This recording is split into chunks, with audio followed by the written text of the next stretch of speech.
నమస్తే, నేను మీ Rani. Welcome to news line Telugu news roundup. Siddipet జిల్లాలో ఎండిపోతున్న రిజర్వాయర్ల గురించి మంత్రి ఉత్తమ్ కుమార్ రెడ్డికి బహిరంగ లేఖ రాశారు మాజీ మంత్రి హరీష్ రావు. అన్నపూర్ణ రిజర్వాయర్, రంగనాయక సాగర్, మల్లన్న సాగర్, కొండపోచమ్మ సాగర్లు పూర్తిగా నీళ్లు లేక అడుగంటిపోయే పరిస్థితి ఉందన్నారు. గతేడాది ఆగస్టు నెలలో అనంతగిరి రిజర్వాయర్లో 3.32 టీఎంసీల నీళ్లు ఉంటే ప్రస్తుతం 0.75 టీఎంసీలు మాత్రమే ఉన్నాయన్నారు.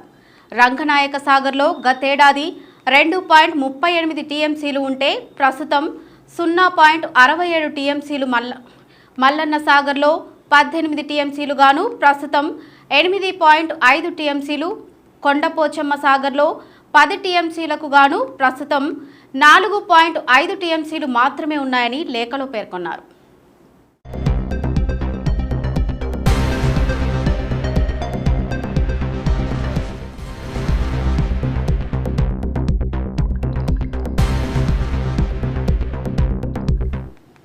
రిజర్వాయర్లలో నీళ్లు లేక మరోవైపు వర్షాలు కురవక రైతులు తీవ్ర ఆందోళనలో ఉన్నారని ఆవేదన వ్యక్తం చేశారు హరీష్ రావు.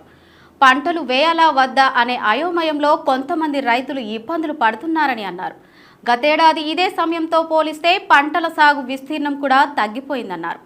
ఇప్పటికైనా రాజకీయాలు పక్కన పెట్టి మిడ్ మానేరు నుండి అన్నపూర్ణ రిజర్వాయర్, రంగనాయక సాగర్, మల్లన్న సాగర్, కొండపోచమ్మ సాగర్లకు నీటిని పంపింగ్ చేసేలా ఆదేశాలు జారీ చేయాలని డిమాండ్ చేశారు.